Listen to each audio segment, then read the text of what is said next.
জল জীৱন মিছনৰ জৰিয়তে হিতাধিকাৰীসকল কিমান উপকৃত হৈছে আৰু সেই সম্পৰ্কত মই জানিবলৈ আজি আহি উপস্থিত হৈছোঁ নলবাৰীৰ যি জনস্বাস্থ্য কাৰিকৰী বিভাগ যিটো সংমণ্ডল আছে সংমণ্ডলৰ গাতে লাগি থকা এটা পানী যোগান আঁচনিৰ হিতাধিকাৰীৰ গৃহত মই উপস্থিত আছোঁ আৰু মই এটা কথা উল্লেখ কৰিম যে নলবাৰী জিলাত দুটাকৈ আচলতে জনস্বাস্থ্য কাৰিকৰী বিভাগৰ সংমণ্ডল আছে।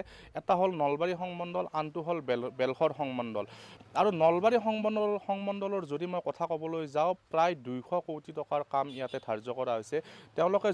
তেওঁলোকে যিসমূহ পানী যোগান আঁচনি আছে সেই পানী যোগান আঁচনিসমূহৰ জৰিয়তে যিসকল হিতাধিকাৰী আছে গ্ৰাম্য অঞ্চলৰ যিসমূহ হিতাধিকাৰী আছে সেই প্ৰতিজন হিতাধিকাৰীৰ আচলতে প্ৰতিটা গৃহতে তেওঁলোকে পানী যোগানৰ আঁচনিৰ ব্যৱস্থা কৰিছে আৰু কোটি টকা আচলতে তেওঁলোকে ইয়াতে এষ্টিমেট বনাইছে। তেওঁলোকে সেই কোটি টকা ৰূপায়ণ কৰি এই পানী যোগান আঁচনিসমূহৰ কাম তেওঁলোকে কৰি আছে। কিন্তু পানী যোগান আঁচনিসমূহৰ জৰিয়তে বৰ্তমান ৰাইজ কিমান উপকৃত হৈছে সেই সম্পৰ্কত মই আহি উপস্থিত হৈছোঁ নলবাৰীৰ যিটো পানী যোগান আঁচনি আছে চক বজাৰৰ সেই পানী যোগান আঁচনিটোত উপস্থিত আছোঁ। এটা পৰিয়ালৰ ঘৰত আছোঁ, হিতাধিকাৰীৰ ঘৰত। মই পোনপ্ৰথমে ভিজুৱেলটো দেখুৱাই লৈছোঁ। এইটো হৈছে পানী যোগান আঁচনিৰ নামত এইটো তেওঁলোকে টেপ লগাইছে আৰু আজি বহুদিন ধৰি এই পানী যোগান আঁচনিটোত কোনো ধৰণৰ তেওঁলোকে পানী পোৱা নাই। ৰাইজ ইয়াৰ উপকৃত তেওঁলোকে হোৱা নাই বুলি তেওঁলোকে এই মুহূৰ্তত তেওঁলোকে মন্তব্য কৰিছে। গৃহিণীসকল আছে, মই কিছু কথা তেখেতসকলৰ পৰা জানিবলৈ বিচাৰিম। বাইদেউ পোনপ্ৰথমে আপোনাৰ ওচৰলৈ আহিছোঁ। পানী যোগান আঁচনিটো মুকলি কৰিবলৈ প্ৰায় 1.5 মাহমান হ'ল। উপকৃত কেনেধৰণে হৈছে? উপকৃত মানে এইটো চৰকাৰী আঁচনি, চৰকাৰক আমি ভালেই পাইছোঁ। আমাক এই আঁচনিবিলাক দিছে, আমি এতিয়া উপকৃত হ'ব লাগে, কিন্তু আমি সেই ধৰণে উপকৃত হোৱা নাই। তাৰমানে পানীটো কেতিয়াবা আহে কেতিয়াবা নাহে, আহিলেও অকণমান সময় আহে, খুব বেছি 10 মিনিট 15 মিনিট। গতিকে আমি চৰকাৰক ভালেই পাইছোঁ, কিন্তু কামখিনি ভাল হোৱা নাই। আঁচনিটো ঠিকেই আছে, কিন্তু আমি ফলপ্ৰসূ হোৱা নাই ইয়াত। পানী নাহে প্ৰায়? পানী নাহে, আজি এসপ্তাহ ধৰি পানী অহাই নাই। এসপ্তাহ ধৰি অহা নাই আৰু টাইম নাই পানীৰ, যেতিয়াই পাই তেতিয়াই আহে। কোনোবা দিনা 11টাতো আহে, কোনোবা দিনা 12টাতো আহে, কোনোবা দিনা 8টাতো আহে, টাইম নাই। তাৰমানে পানীখিনি টাইমেই নাই, যেতিয়াই ইচ্ছে তেতিয়াই দিয়ে পানীখিনি। আজি বুধবাৰে আছে, বৃহস্পতিবাৰক বন্ধ হৈ আছে, পানী অহাই নাই। কিছুদিন ধৰি বেয়া পানীয়ে আহিল, তাৰপিছত যদিও ভাল হ'ল পানীটো, কিন্তু পানীৰ কোনো নিৰ্ধাৰিত নাই। ৰূপমে অকণমান বাহিৰত যাব লাগে। যিটো আচলতে জনস্বাস্থ্য কাৰিকৰী বিভাগৰ যিটো কাৰ্যালয়, মই কাৰ্যালয়টো যদি ইয়াৰ পৰা সম্ভৱ হয় তেনেহ'লে মই দেখুৱাবলৈ চেষ্টা কৰিম। নিচেই ওচৰতে আছে কাৰ্যালয়টো।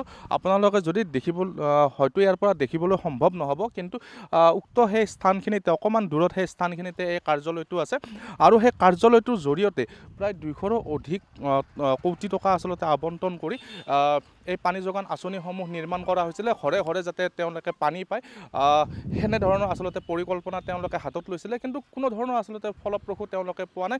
কাৰণ আমি বিগত সময়ছোৱাতো আমি বিভিন্ন আচলতে বাতৰি পৰিৱেশন কৰিছিলোঁ, যিহেতু এই পানী যোগান আঁচনিসমূহ বিভিন্ন ঠাইত আচলতে কাম কৰি আছে। বিভিন্ন ঠাইত আমি বাতৰি পৰিৱেশন কৰিছিলোঁ, যি তেওঁলোকে যদি সেই পাইপৰ যিটো লাইন আছে সেই পাইপৰ লাইন আচলতে তেওঁলোক 3 ফুট তলত, মাটিৰ 3 ফুট তলত তেওঁলোকে পুতিব লাগে, কিন্তু তেওঁলোকে তেনেধৰণৰ কাম কৰা নাই। হয়তো 1 ফুট বা আধা ফুট তলতে তেওঁলোকে সেই পাইপ পুতাৰ কাম কৰিছে। আৰু লগতে যদি আমি চাবলৈ যাওঁ, এই যিটো আঁচনি বৰ্তমান বন্ধ হৈ আছে, এই আঁচনিটোৰ কিছু পাইপৰ বিসংগতি দেখা দিয়া বুলি কৈছে। বিসংগতি দেখা দিয়াৰ বাবে এই প্ৰায় 7ৰ পৰা 10 দিন ধৰি আজি তেওঁ এই অঞ্চলটোৰ ৰাইজে পানী পোৱা নাই।